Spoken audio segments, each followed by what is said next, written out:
Hello दोस्तों, कैसे हैं आप सब। हमारे चैनल के एक और नॉलेज से भरे एपिसोड में आप सबका स्वागत है। दोस्तों, हम अपनी रोजमर्रा की जिंदगी में बहुत कुछ करते हैं, बहुत सारी चीजों का इस्तेमाल करते हैं, जिनमें सुबह उठने से लेकर रात में सोने तक की चीजें शामिल होती हैं, जैसे किताबें, टीवी, मोबाइल, कपड़े, खाने पीने की चीजें और भी बहुत कुछ। तो हमने सोचा क्यों ना आज इनमें से किसी एक चीज के बारे में आपसे चर्चा की जाए।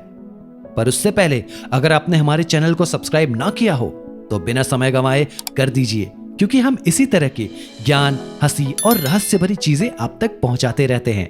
तो चलिए आज हम बात करते हैं कपड़ों की। दोस्तों, आजकल कपड़ों का फैशन करना किसे पसंद नहीं है।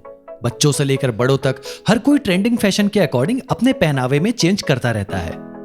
दोस्तों, जब मैंने गौर किया तो पाया कि सभी कपड़े समय के साथ बदलते रहे। कभी उन्हें पहनने का तरीका बदला तो कभी उन कपड़ों को बनाने का तरीका। पर कई सालों से एक कपड़ा था, ना तो जिसके बनाए जाने में कुछ खास बदलाव आया और ना ही लोगों ने उसे पहनने के तरीके में कोई बदलाव किया। और सबसे खास बात तो ये थी कि वो कपड़ा जितना पुराना होता जाता उतना ही अलग दिखने लगता। जी हाँ दोस्तों, हम बात कर रहे हैं जीन्स के बारे में।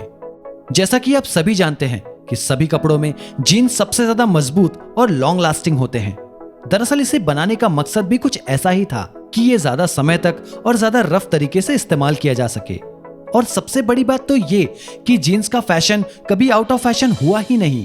दोस्तों, जैसा कि आप सभी जानते हैं कि जीन्स जिस कपड़े से बनाया जाता है उसे डेनिम कहा जाता है। डेनिम शब्द सर्ज दे निम्स से निकला है। यह एक फैब्रिक का ही नाम है। इस फैब्रिक की उत्पत्ति फ्रांस के निम्स शहर में हुई थी। 18वीं शताब्दी में इटली के जिनेवा शहर में कुछ लोग सर्ज नाम के फैब्रिक को बनाने की कोशिश कर रहे थे। वैसे तो ये लोग सर्ज फैब्रिक बना नहीं पाए, लेकिन एक नए प्रकार के फैब्रिक को जरूर बना दिया, जिसका नाम उन्होंने सर्ज दे निम्स रखा। बाद में इस नाम को छोटा करके डेनिम कर दिया गया। इस तरह डेनिम का आविष्कार हुआ। जीन्स धरती पर सबसे ज्यादा प्रचलित आउटफिट है। डेनिम से बने पैंट का जीन्स नाम पड़ने के पीछे भी एक वजह है। दरअसल इटली के उसी शहर जिनोवा में कपास से एक पैटर्न का फैब्रिक बनाया जाता है, जिसे वहां जीन नाम से बुलाया जाता है। बस इसी जीन का नाम जीन्स रख दिया गया। इस कपड़े के पॉपुलर होने के पीछे एक कहानी है। दरअसल हुआ कुछ यूं, सन 1851 में लेवाई स्ट्रॉस जर्मनी से न्यूयॉर्क आए। यहां वह अपने बड़े भाई के साथ में उनके बिजनेस में हाथ बटाना चाहते थे। उनके बड़े भाई का कपड़ों का ही बिजनेस था। 2 साल वहां उन्होंने अपने भाई के साथ काम किया, लेकिन 1853 में गोल्ड रश अपनी चरम सीमा पर था। पश्चिमी देशों में खासकर एक बड़े स्तर पर लोग गोल्ड माइनिंग में लगे हुए थे।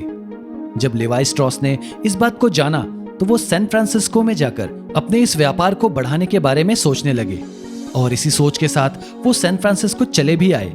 वहां जाकर इन्होंने सूखे फैब्रिक के साथ में कॉटन के कपड़े बेचना शुरू कर दिया। जीन्स बनने की कहानी यहीं से शुरू होती है। अब हुआ कुछ यूं, जैकब डेविस नाम का एक टेलर था। वो नेवाडा के रेनो में रहता था। डेविस टेंट, कंबले और सामानों के कवर सिला करता था। एक दिन उसकी दुकान पर एक ग्राहक आई। उसने एक ऐसी पैंट सिलने को कहा जो बहुत मेहनत का काम करते वक्त भी जैसी की तैसे रहे। इसके बाद जैकब ने पैंट को डेनिम के कपड़े से बनाने के बारे में सोचा। वो लिवाई स्ट्रॉस एंड कंपनी जाकर डेनिम फैब्रिक खरीद लाया। उसने इन पैंट्स को मजबूती से बनाने के लिए तांबे की कील लगाने का फैसला किया। यह कील ऐसी जगह लगाई जानी थी जहां पर पैंट के फटने के ज्यादा चांसेस होते थे, जैसे कि पॉकेट एक्सेट्रा। उसका यह आइडिया काफी सफल रहा और उसने अपने इस आविष्कार का पेटेंट लेना चाहा। इसके लिए उसने लिवाइस को ही अपना पार्टनर बनाने के बारे में सोचा, और उसने जब जाकर लिवाइस से इस बारे में पूछा तो लिवाइस ने इसके लिए हाँ कर दी और दोनों ने मिलकर इसका पेटेंट ले लिया। इसके बाद दोनों ने मिलकर एक बड़ी फैक्ट्री सेटअप की। इस तरह जीन्स का जन्म हुआ। और दोस्तों, जैसा कि आप जानते हैं, लिवाइस जीन्स आज भी मार्केट में उपलब्ध है। दोस्तों, जीवन में एक छोटा आइडिया कितना लाभकारी हो सकता है, हमें इस कहानी से पता चलता है। बस उसे सही डेडिकेशन और फोकस के साथ अप्लाई करने की जरूरत होती है। तो दोस्तों, ये थी जीन्स और डेनिम की कहानी, उसका जन्म और उसके नामकरण की जानकारी। दोस्तों, इसी तरह के नॉलेज से भरे एपिसोड्स के लिए हमारे चैनल को सब्सक्राइब कीजिए और लाइक और शेयर करना तो बिल्कुल मत भूलिए। मिलते हैं आपसे अगले किसी वीडियो में किसी नए मुद्दे को लेकर। तब तक ख्याल रखिए, खुश रहिए।